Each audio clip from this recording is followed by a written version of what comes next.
Hello, everyone, and welcome back to our weekly interview series. My guest today, you may know him from his super cool NASCAR giveaways or for his mission to bring awareness and acceptance to those with autism. My guest is today, of course, NASCAR Sammy. Sammy, how are you doing today? I'm doing good. It's awesome. I guess first we'll jump into how did you first get introduced to NASCAR? Yeah, well, I started watching NASCAR back in 2012. I'd always been a big fan of like racing, video games, and of cars in general. Hmm. So the first race I ever watched was the Bristol Night Race, and how I really got interested in it was when Tony Stewart and Matt Kenseth were racing for the lead and crashed. Hmm. So then Tony Stewart got out of his car and threw his helmet at Matt Kenseth's car. Yeah, and that grabbed my attention, and I've been watching ever since. That's awesome. Bristol's a great entry point into NASCAR. So. Yeah, definitely. So on your website, you have a video discussing how the sport gave you a place where you felt like you belonged. Talk a little bit about how NASCAR sort of becomes a second family to those that get involved in the sport. Yeah, well, I've received a lot of support from the start. When I attended my first race, it was very hot, and I was actually on crutches at the time because I had a broken ankle. And people were asking if I needed anything and trying to be helpful.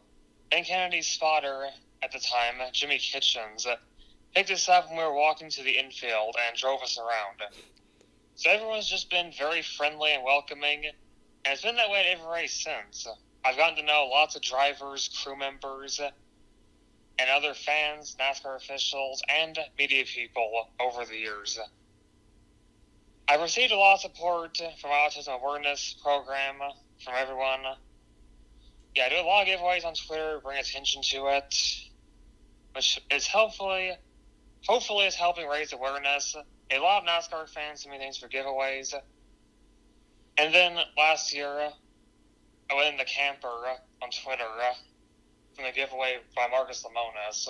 Mm. And then Kyle Busch giving me the Toyota 4Runner to pull it with. So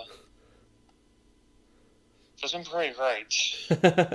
That is pretty awesome to get those. Yeah, definitely. So I guess kind of diving into your mission, you've really worked to raise awareness for those with autism. For those listening to this who may not, like know someone, or I feel like a lot of times people they grow up and it's not always something that's it's educated them or whatever or taught them. What are some misconceptions surrounding those with autism?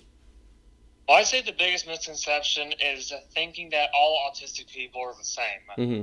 Autism is a spectrum. We're all different. Some autistic people have a various range of sensory issues, from loud sounds, bright lights, certain textures, foods. But some have no sensory issues at all.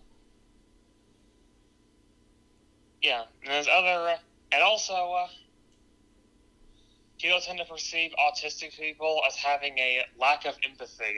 Hmm. But the reality is that autistic people tend to have, or they can have a hard time expressing their emotions the same way as non-autistic people would. Yeah. So people can perceive that wrong.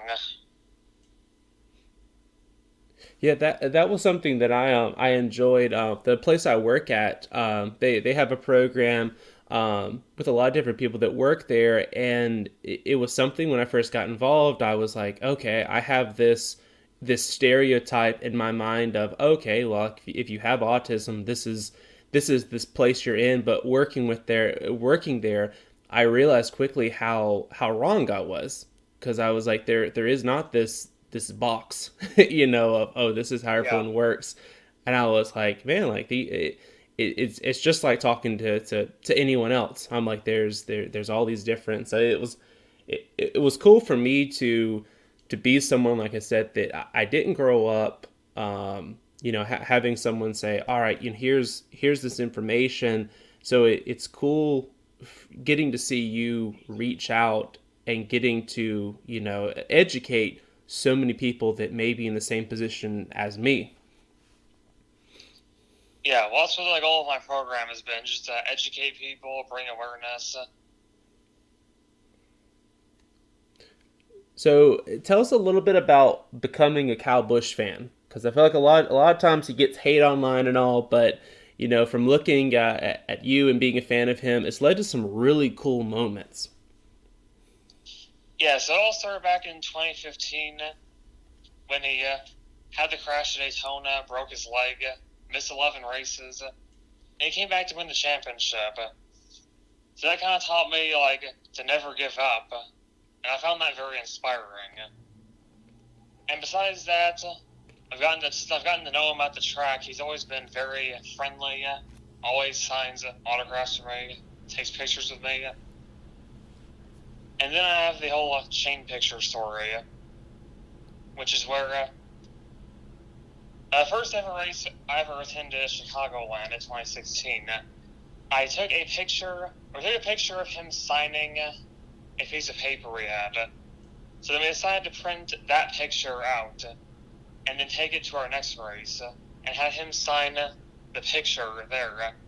And then we took a picture of him signing that, and we've continued that chain ever since. And we haven't missed a race yet after 4 years.